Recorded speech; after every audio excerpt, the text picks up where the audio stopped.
السلام عليكم ورحمة الله وبركاته. داوديال كسو دوادا muuqaalkeena maanta daawadayaal waxaanu ku soo qaadan doonaa qisada libaaxii lagu magac daray Scarface. Scarface waa xayawaan ka sii ah libaax, hase ahaatee waxa uu ahaa libaax caan ah, ka caansana aniga iga caansana dunida oo dhan caan ka ahaa. waa libaax ka tirsana mashaahiirta dunida, yacni waxa uu ahaa caan ay sawirqaadayaashu daafaha dunida ay uga safri jireen si ay libaaxaasi bal hal sawirun si toos ah uga soo qaadaan. Oh my goodness, I can't believe we're seeing him. He's one of the most famous lions in all of Eastern Africa. He's an old fellow. He's probably well over 10 years old. Ah, goodness, this is amazing. I cannot believe this luck. haddaba daawadayaal muuqaalkeena maanta waxaanu ku soo qaadan doonaa qisada libaaxaasi iyo sababta keentay in ay dhimashadiisu sidaasi oo dhan ay warbaahinta caalamka u gilgisho, sababta uu ku kasbaday hadalhaynta xaddigaasi leeg. hanu gudagalo muuqaalkeena maanta. janalka dadweynaha subscribe saar oo ku soo biir. libaaxani lagu magac daray Scarface ayaa waxa uu gebi ahaanba ka bedelay fikirkii laga aaminsanaa xayawaanaadka, gaar ahaan libaaxa. waxa uu lahaa dhaqamo runtii aad u la yaab badnaa, waxa uuna noqday libaax aan noociisa weli taariikhda hore loo arag, adag tahayna in dib loo arko. waxaana lagu xariiqay arrinta libaaxaasi bogagga taariikhda, waxaanay ka mid noqotay dhacdadiisu dhacdooyinkii ugu la yaab ka badnaa ee soo mara taariikhda, ee welibana dhacay zamankani aynu haatan noolahay.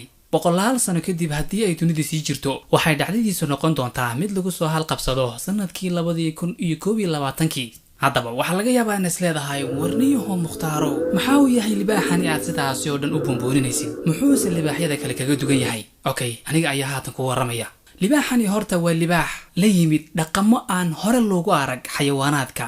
taariikhda afkaartii laga aaminsanaa xayawaanaadkana dhinaca kale u rogay. haddaba dhaqamada libaaxyada waxaa ka mid ah marka uu koox wada socota oo qoysa libaax ka dhasho, libaaxaasi labka ah amabase ninka ah, dhibaatooyinka soo wajahaya waxay u bilaabmaanba yaraantiisa. asagoo yar ayaa waxa cadow ku noqda xataa aabihii qoyska ayuu ka dhex saaraa inta uu yar yahay, asagoo isla mar ahaantaana oga xabsi qaba inuu hadhow ku qabsado talada qoyskiisa, xilkiisana oo qirinqiir soo geliyo. marka libaaxaasi yar sida caadada waa laga dhex eriyaa, asagoo yar ayuu keligii ka dhex baxaa qoyskiisa. libaaxyo kale ayaa weerar u geysta, dhibaatooyin fara badan ayuu la kulmaa. hadhow marka uu xoogaystana waxaa laga yaabaa inuu koox libaaxya dhex galo oo la dagaalamo nimankoodii. haddii uu ka awood badnaadana sidaasi uu asagu madax ugu noqdo, haddii kalena keligii ayuu meelahaasi iska wareegaa. haddaba libaaxani Scarface waxa uu ka dhashay dalka Kenya, kaymaha ku yaala dalka Kenya oo aad caan uga xayawaanaadka ayuu libaaxani taariikhda bedelay ka dhashay. isla da'diisu markay ahayd 2 sano ayaa sidii caadada aabihii ayaa waxa ku bilaabay dagaal. waxauna isku dayay aabihii inuu gebi ahaanba ka dhex saaro qoyska, asagoo isla mar ahaantaana aan u bogin habdhaqanka libaaxaasi yar ka soo socda. balse Scarface ayaa aabihii isku soo celiyay, halkiina waxa ka dhacay dagaal aad u culus. ilaa dagaalkii uu ku guulaystay Scarface, aabihiina uu dagaalkii ku guul daraystay, noqdayna mid asagu qoyskii ka dhex baxa oo laga dhex eriyo.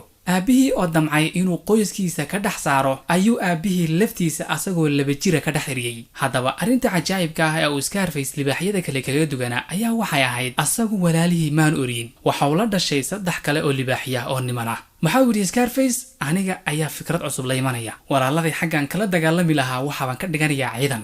waxauba u noqday hogaamiye, meel waliba uu tegayana sidii nin madax ah ayuu libaaxyadaasi hor socon jiray, walaalihiina ay dhinacyada ka garab socon jireen. Scarface asagoo adeegsanaya awoodiisa iyo awoodda walaaladii ayaa waxa uu ku guulaystay uu awood u yeeshay inuu gacanta ku dhigo gebi ahaanba kaymaha Kenya iyo Uganda. waxauna caan ku ahaa dagaal haddii uu galo, wax kasta haddii ay dhacaan, xataa keligii haddii lasoo weeraro, inuu guulaysto mooyaane kii guul daraysta marnaba maanu noqonayn.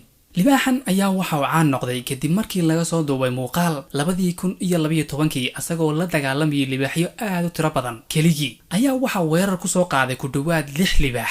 hase ahaatee waxa muuqaalkaasi ka muuqatay asagoo 4 jira in uu libaaxyo aad u waaweyn oo dhulka la dhacayay. waxaa dhacday mar iyadoo isdagaalayaan libaaxyo aad u tiro badan inayba dadkii agagaarkaasi ka dhawaa ay cabsi soo food saartay oo is yidhaahdaan libaaxyadani malaha idinka iyadin ku soo socdaan ay rabaan inay cunaan, yacni qaylada iyo sawaxanka iyo waxa meesha ka dhacayay darteedu. taasina ay keentay in rasaas lagu furo ay libaaxyadii meesha ka kala yaacaan, asagii uu meesha ka dhaqaaqi waayo. taasina ay keentay in isha korkeeda laga dhaawaco. Scarface-na halkaasi ayuu ka keenay dhaawacaasi yar ee isha korkeeda ku yaal. Scar yacni waa dhaawac, marka waa libaaxii wejiga dhaawaca ku lahaa. haddaba dhacdooyinkii aadka u la yaabka badnaa ee uu libaaxan ku kacay ayaa waxaa ka mid ah in uu dilay oo uu keligii cunay xayawaanka aadka u xajmiga weyn leh ee loo yaqaano jeerta oo aanay libaaxyadu ayagoo keliya aanay kusoo dhawaan karin ayuu keligii dilay waraabayaashuna ayagoo boqolaal ah ay xataa in yar kusoo dhawaan kari waayeen waxaa kaloo ayadna aad u la yaab badnayd webi ku yaalay agagaarkii uu qoyskiisu ku noolaa ayaa waxaa dhacday inay yaxaasyadu qaar ka mid a libaaxyadii qoyskiisa ka tirsanaa ay dhaawac soo gaadhsiiyaan taasi oo keentay inuu yaxaasyadii la dagaalamo badankoodiina uu ka kaxeeyo agagaarkaasi waxa uu noqday libaaxa keliyaata ee tugani idiin muuqda si bilaa cabsiya keligii uga dhex gudbo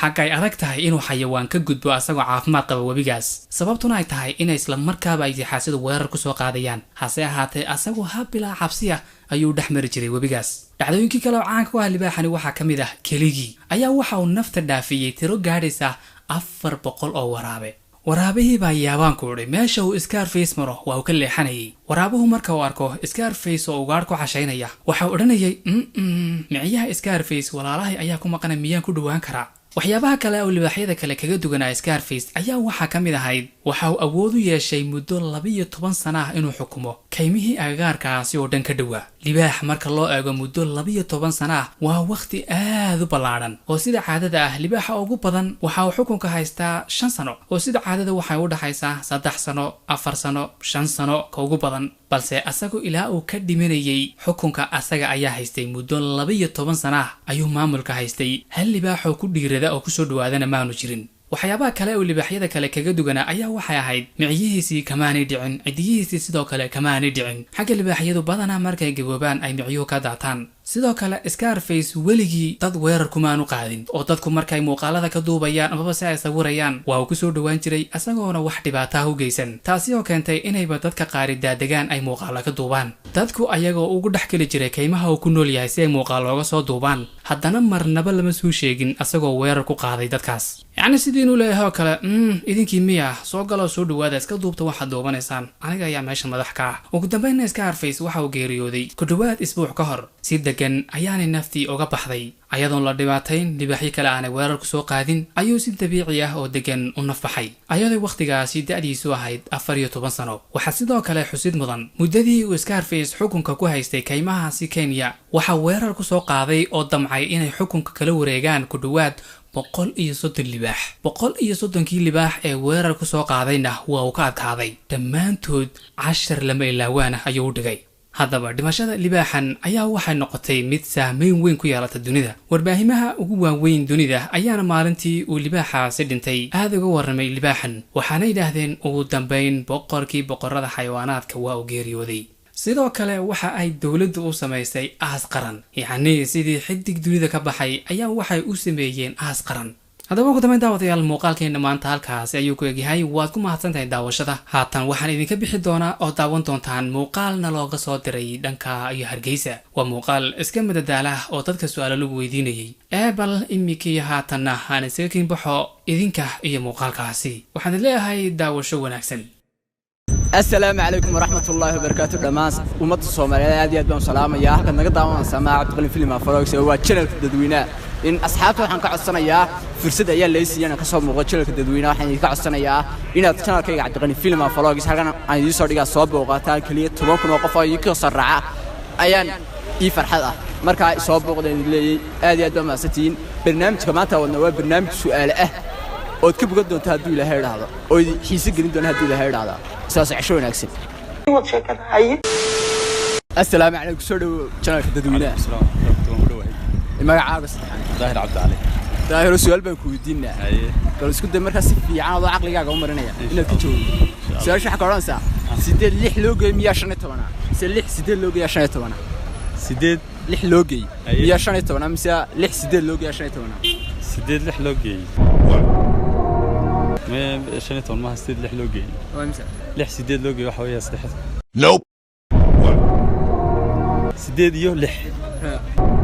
وحوية أفريتو. سؤال شو قرأته؟ سؤال شو راح قرأنا ساعة.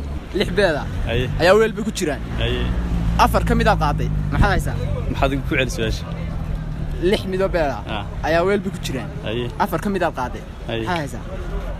واحد يقول لي واحد اللحم ربيضة كتير. سؤال شو أقول العلم. ما يدري. أنت جواب سطور. يا. عينه فهمه مهمة ورد. يودو أنا فهم. lix beeda ku jira weel afar baan soo qaaday laba ku hadhay markaa miyaa laba ku hadhay ma halkaasad ku garaweydi gadaal baan kaaga sheegnaa jawaabta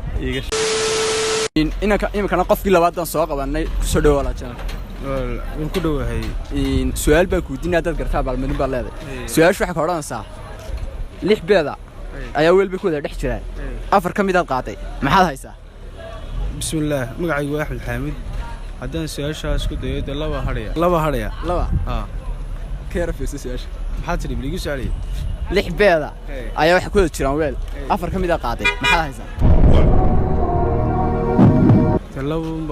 intii ma haya intaan qaadan baa hayaa inta qaaday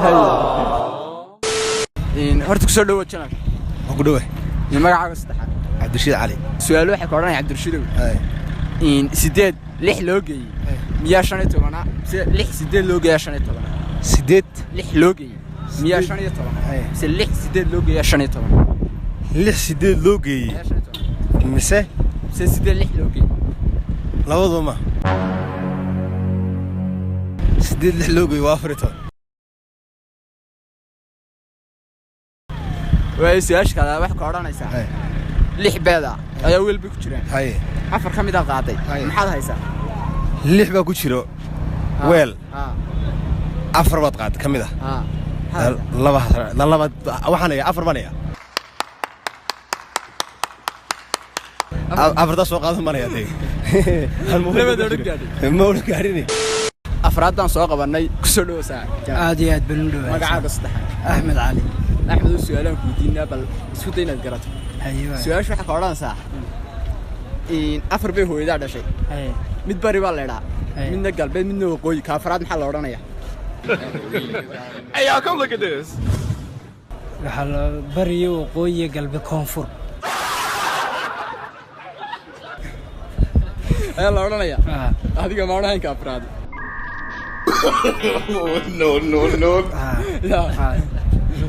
su-aasha kale aan kuweydiinaya waxaa weeye afartii jawaabun baan su-aasha kale aan kuweydiinaya waxaa weeye weel baa waxaa ku jira afar xaboo beeda afar ka midaad qaaday maxaad haysaa waxba maysoon afartii waad qaad mee lix midoo beedaa ku jiraan markii hore afar baad weel baa waxaa ku jira afar xaboo beeda afar baa ku jira afartii waad qaad waxba kuma yahan weey waad garatay su-aasha saddexaad aan kuweydiinaya waxaa weeye hotel baa waxaa ku qoran dadka waalwaalan ma galaan maad gelayd mise maad gasheen hotel baa wax ku qoran dadka waalwaalan ma galaan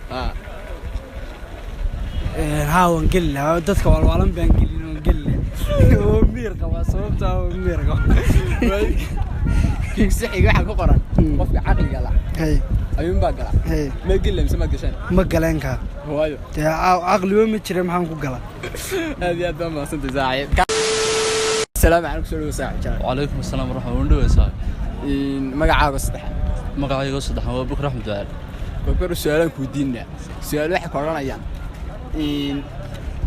toddoba afar loo geeyay miyaa 12 sa toddoba afar loo geeyay 13 labadooda midna ma oo 12 jawaabtu way su'aasha kale ku diinaya waxa weeye sideed xabbo beeda ayaa weel bay ku jiraan صح laba xabbo ka mid ah qaaday maxaad haysaa laba xabad haysa laba xabad haysa aad iyo aad baa masantiin haddaad ilaa maanta muuqaalka imika waxaan nimaadnay gunaanadkii iyo gabagabadii insha Allah waxaan idin ka codsanayaa in asxaabtay soo booqataan channelkaygu mar labaad iyo mar saddexaad ku celinayo waa kan Cabdiqalin film and vlogs halka iga soo booqdeen leeyay oo channelkayga halka ka soo raacay haduu ilaahay aad iyo aad baad mahadsantiin